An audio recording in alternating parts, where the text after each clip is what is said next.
I'm the same state that I was then, that I am now. I have work to do and I will do it. It's as simple as that. I think that a strong body is a strong mind. Yeah. I think that going to the gym is important for your mental health. It is for me anyway. I train absolutely every single day. I just train hard. And I only train for maybe 45 minutes to an hour each day, every single morning. It's one of the first things I do.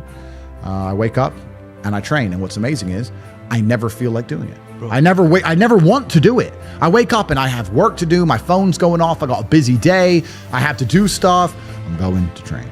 And I don't want to, but I still do it because that's the part of being a man. It's doing what you don't want to do. So you talk a lot about purpose, and what is your thoughts as to, do you have like an exact answer as to why we are created as humans and why we are here? Like, what is the purpose of life? Why have we been given life? I think we're here to struggle and to learn. I don't think we're here to be happy. That's why when we keep going back to the happy argument, I've always found that kind of frustrating and annoying. When someone goes, oh, but I want to be happy. Why? Why? Why do you want to sit there and laugh? Like you were happy your entire childhood. That's your happy days. You're allowed to be happy as a kid. It's all over now, right? You're a man. You have responsibilities. I think we're here to do important. Provide, protect, and we're also here to do important things. And important things are going to be difficult, and they're going to be hard, and you're going to get frustrated. But that's what gives you purpose. I don't see anyone who's chasing happiness. I think that's a very feminine frame. I understand why some women just want to be happy. I don't know how it feels to be a girl because I'm not one. But in my experience, I know women who just want to be happy. Yeah. Girls just want to have fun. Fine. But you're a man, right? And if you're a man, then it's absolutely not a different experience of life. I think we're here to struggle. I think we're here to endure pain. I think we're here to just see how hard we are to kill. I think that going through terrible things and living through them and coming out the other side is one of the most fantastic things about being human. I think that it's almost like once you understand what life is really about, there's no emotion which isn't enjoyable. The only emotional state which can be seen as detrimental is feeling nothing at all. But if you're sitting at home and you're feeling truly heartbroken, at least you're feeling something, right? And I think that's the whole part of being human. I think we're here to struggle. I think we're here to go through pain. So I wake up each day and go, what can I attack? What problem can I solve? And look at history. Why did Genghis Khan wake up and want to conquer the whole world? Why did Napoleon conquer the world? Why did Alexander the Great conquer the world? You just wake up and just say, give me this, give me that. I want all of it. I need to, there's an army there. They're really big. We're better. It's intrinsic. You need to go and conquer. That's the purpose of life. If I'm unhappy with something and I'm uncomfortable with something, I fix it. That's endless motivation, which I don't truly believe in as a concept, but that's endless fuel for the fire. Right. If I was unhappy with something about myself, regardless of what it was, I would be able to take all of that discomfort and turn it into endless energy to get the problem fixed. Yeah, exactly. But these people seem to It's okay to be unhappy. Yeah, well, these people seem to sit and say, I'm really unhappy with X, but then stay doing X. So I don't believe they're truly actually unhappy. What you'll notice if you live life long enough is that somebody will sit and say to you, I'm unhappy being a loser. You say, why are you a loser? I just sit at home and play video games 7 days a week. And you're like, okay. And maybe 3 days of the week, they're unhappy doing that. And that's the time they email you, and that's the time they want to make a change. But 4 days of the week, they don't really, it doesn't really bother them. It doesn't really bother them. Because if it bothered them 7 days a week, guess what? They would fix it. But how do you detach yourself from your emotions? It's not about detaching yourself from your emotions. I feel every single emotion. It's just about using them all in a positive direction. If I feel extremely happy and excited, I'm going to use that as motivation or energy to do amazing things and do good and work hard. If I feel absolutely depressed and distraught, I'm going to use that as endless energy and motivation to do amazing things and work hard. It doesn't matter what you give me. Energy cannot be destroyed. It can only be converted and transferred. It doesn't matter what fuel you give me. If you give me diesel, petrol, kerosene, vodka, doesn't matter what you put inside of my engine. Hard work is going to come out. Absolutely. That's all I know how to do. That's all I know how to do. It doesn't matter what fuel you put in my engine. My engine only knows how to do one thing, and that is succeed.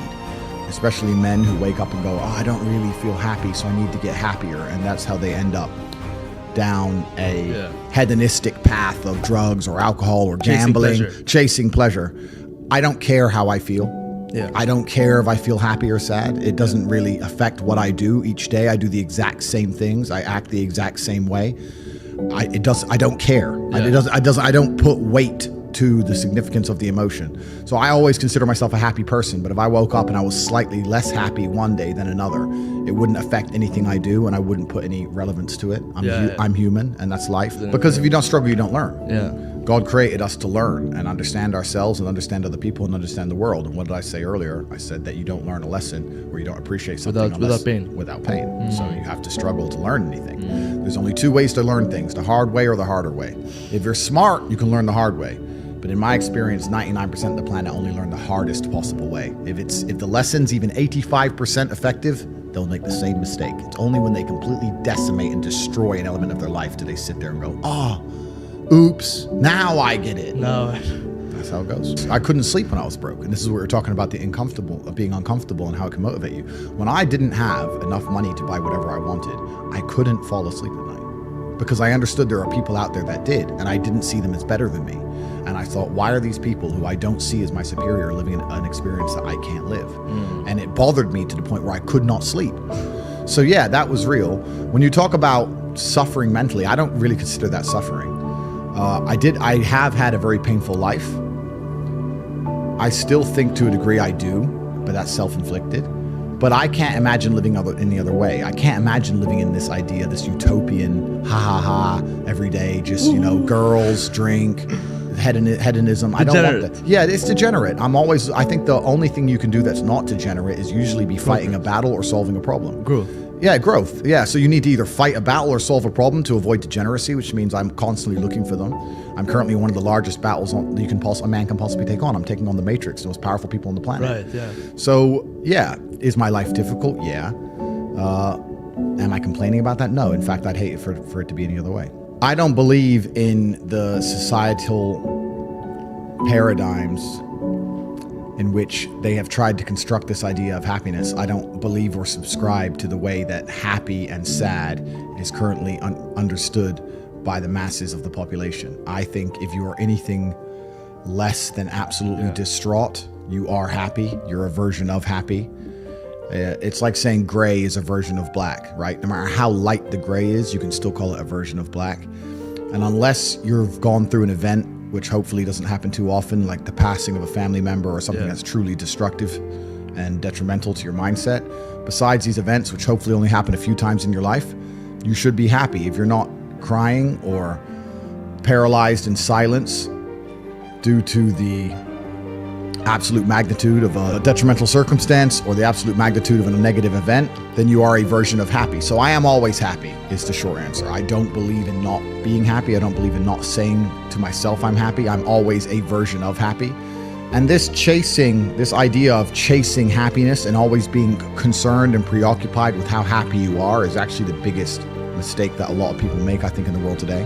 Correct. Yeah. So I have very little sympathy for people. And that's not because I'm not a nice person, but it's because I've been so hard on myself and I've been through so many things that were difficult, and I've been through so much pain and trauma myself, some of it self-inflicted, some of it given to me by God to make me a better person. But I've been so difficult on myself. It's very hard for me to look at somebody who's refused to be difficult on themselves and see them as my equal or feel sympathy or pity for them. Why would I feel pity for somebody who took the easy route when I took the hardest possible route? I took the hardest possible way to be the man I am, and you were too big of a and now you want me to feel sorry for you? I don't feel sorry for you. I don't feel sorry for these people. And because as a man, you can be anything you decide you want to be. That's the beauty of being a male. You can build your character completely from the ground up, just like a video game. Every single thing about me that people respect, I built.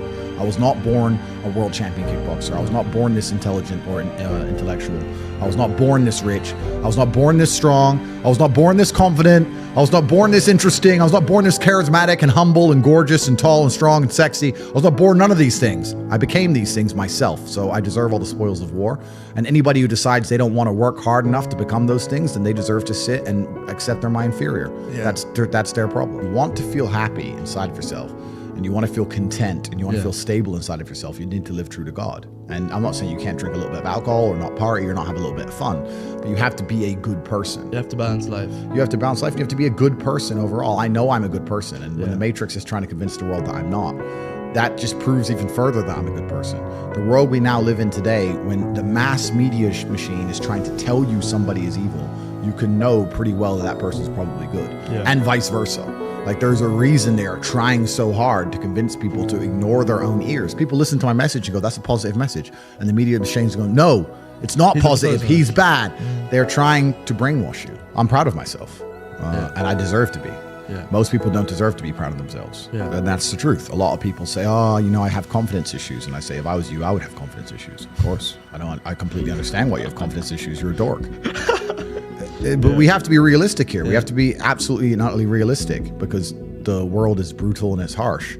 If you're not proud of yourself, you probably don't deserve to be proud of yourself, so you're not going to feel happy. And you just talked about confidence. Confidence comes from competence. The reason I'm confident is because I'm good at everything. Right. I'm good at everything I do. The things I'm not good at, I'm not confident in, of course. And I know what they are. I don't do them very often. I've now created my reality to the point where I don't do anything I'm not good at. You just hire. I either hire or I just don't want to do it. Like I don't play darts. Yeah. I'm not good at darts, right? I yourself. do what I'm good at. So yeah, I'm absolutely and utterly confident because I'm absolutely and utterly competent, and that takes practice and discipline and motivation, and you need to fail a few times, you need to get up. And like I said earlier, when I learned my entire mindset in professional fighting and chess, the two combined, that's how it comes down to. And when people say, oh, I have confidence issues, usually I can look them up and down and say, yeah, if I was you, I would completely and utterly struggle with confidence issues. Because the world is competitive, and there's men like me on the planet and friends like mine on the planet, and you're competing against us for money, for girls, for status, for resource, and you're going to be destroyed and decimated the entire time. So of course you have confidence issues when you can be annihilated in real time by the competitor. Why wouldn't you have confidence issues? You'd be psychopathic not to. But the reason I'm the luckiest man on earth is because God has given me endless building blocks to build a superhero. He's given me endless power. He's given me endless motivation. What do we say? He's given me I have endless sources of power. I can sit here right now and recall events that will prevent me from sleeping for 2 to 3 days. That gives me a superpower that other men do not have. They want to go to sleep. They're tired. I can stop being tired for days at a time. I can just have a thought. I can remember. I can sit, close my eyes, and use the power of my brain to vividly remember events, and I will not sleep for days. So how you don't need any drugs or anything. I've never taken a drug in my life. I've never tried cocaine in my life. I've never tried weed in my life, ever. Wow. I drink a lot of coffee.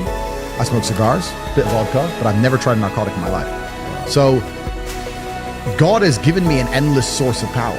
And when people come to me and say, oh, this happened, I'm really sad, or my heart broke, or this bad thing happened to me, I say, good. Thank the Lord that he's given you this endless source of motivation. You're wasting it.